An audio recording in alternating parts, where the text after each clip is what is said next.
ગાવડકા ગામના ગ્રામજનો છેલ્લા 4 વર્ષથી ગાવડકાથી થોવડી માર્ગ પર ભૂમાફિયા કોઈના પણ ડર વગર ગાવડકા ગામની શેત્રુંજી નદીમાંથી બેફામ રેતીની ચોરી કરે છે અને આ માર્ગ પર સંગ્રહ કરે છે। આ માર્ગ પર જતા આવતા ખેડૂતો પોતાનો સાધનો જેવું કે 2 વ્હીલર, ટ્રેક્ટર, બળદગાડું અને રાહતદારીઓ પણ ચાલી શકે એમ પણ નથી, એટલો આ રસ્તો ભૂમાફિયાના લીધે બિસ્માર હાલતમાં છે।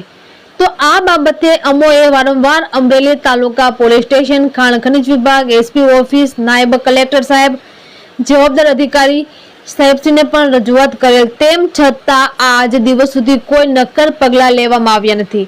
તેથી એ તપાસનો વિષય છે કે આવા ભૂમાફિયાને કોનું પીઠબળ છે। તેથી અમો ખેડૂતો આપશ્રી સાહેબને નમ્ર વિનંતી કરી કે અમારી ફરિયાદનું વહેલી તકે નિવારણ લાવવા વિનંતી, નહીં તો અમો ખેડૂતો ગાંધી ચિંધ્યા માર્ગે આંદોલન કરીને અમારી માંગણી સરકારશ્રી સુધી પહોંચાડીશું। ત્યારે આજ રોજ અમરેલી જિલ્લા કલેક્ટર સાહેબને ગાવડકા ગામના ખેડૂતોએ આવેદનપત્ર પાઠવ્યું હતું। તંત્રે પ્રતિક સાવલિયા, અમરેલી। મારું નામ દર્શનભાઈ વાઘજીભાઈ ભાલાળા, ગામ ગાવડકા।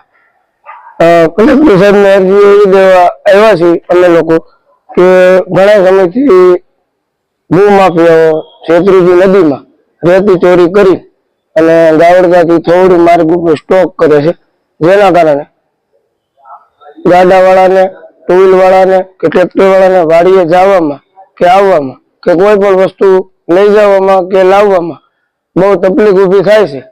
જેના કારણે સાહેબને આ વિશે આગળ કામગીરી વધારવા નમ્ર વિનંતી।